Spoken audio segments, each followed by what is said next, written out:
So how do you deal with a toxic client, or how do you maintain a great relationship with your clients, your family, for anybody for that matter? That was a question that was asked to me by a couple of team members in a conference call we had the other day. So I thought I'd give you a cheat sheet, a list to keep in mind. Now, a little disclaimer, I'm going to give you some tips that will help resolve heated relationships, difficult situations, but there's no guarantee. Why? Because the one thing we know is when your emotion goes up, your intelligence goes down, and anything that I wrote down here that I give to you, you're going to totally forget about it in that moment unless you practice, unless you're really aware and conscious.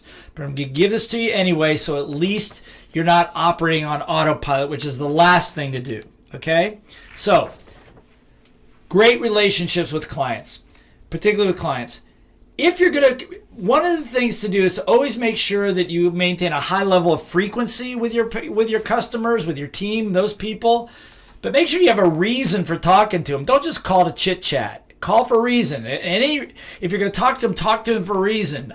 It could be a reason as I miss you. I'm checking in on you. I want to know how you're doing. Or we've got something new going on. Or just following up on our last conversation. But don't just call aimlessly. Have a purpose in mind, an outcome that you just want to see how they're doing, and tell them why you called. Otherwise, are they trying to sell me? What's going on here? So make sure it's real. All these things that we're talking about, also operate off of the premise that you do your best to be 100% honest, truthful, and authentic. Don't try to walk on eggshells. Don't try to be somebody that you're not. Choice of words is important, obviously, but be yourself, okay?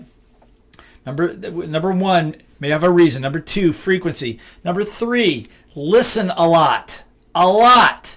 I mean, you've heard this said 100 times, but what happens is your little voice in your mind gets so hyperactive, you want to jump in, interrupt the conversation, add value to it, defend yourself, all kinds of things.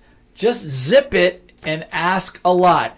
Here's a thing you can do. Try to not only listen to what they are saying, but watch the nature of the conversation. Kind of sit outside and look at the conversation and look at them and say, what's the bigger picture going on? I wonder why they're talking about that. And get curious and aware of the whole picture that you're doing. And that will allow you to be quieter and to listen longer. Acknowledge them a lot. Every time they say something, say, thank you, I got it. And ask tons of questions. Questions like, well, why is that way? Now we're starting to get into contentious situations. So if they're talking about something they're upset with, listen, acknowledge, nod your head if you have a visual, and ask lots of questions. Well, tell me why. Why is that way? Tell me more about that. Explain. Thank you. And from a curious perspective, not from a point of view is, okay, so prove it to me. That's not what I'm talking about. Ask why. Get curious. Because particularly if their upset is a shock to you, you want to know why. And don't go into defense. I'm going to get into that in a second. Number 5, get it.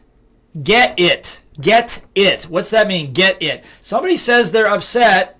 Just get that they're upset. Say, I get it. I got it. I understand. I get it. One of the big problems is people don't like anger and upset. Anger and upset is actually very high on the emotional tone scale, which means a person above that is impatience, and above that is actually enthusiasm. So it's much better than apathy. It's much better than covert hostility. So the idea here is to just get it. It's not bad, just get it. Say, I understand, I get it. You don't have to agree. I didn't say agree with them. I didn't say be them. I said just get it. And sometimes I'll say to myself, wow, this person is really angry, really upset. I think they're completely unjustified, but I'm not going to say that. I just say, wow, I get you're really upset, aren't you? Yes, I'm really upset. Thank you. Why? What's that upset about? What are you really upset? So inquire, go into it, observe it, just get it. And here's the thing about getting it. Don't just say, I got it. No, get it. When you say, let them know that you got it.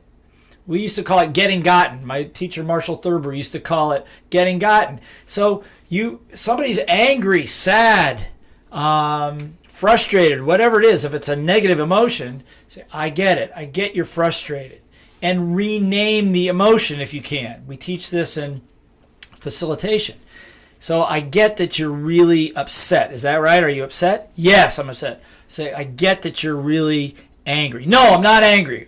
Okay. I get that you're really frustrated. Yes, I'm frustrated. And you'll notice that when you acknowledge what the emotion really is with them, all of a sudden it begins to dissipate a little bit, because two things cannot occupy the same place in time and space. So the minute you actually acknowledge it from a perspective, I got it, it will begin to dissipate a little bit. So try to get it. Okay?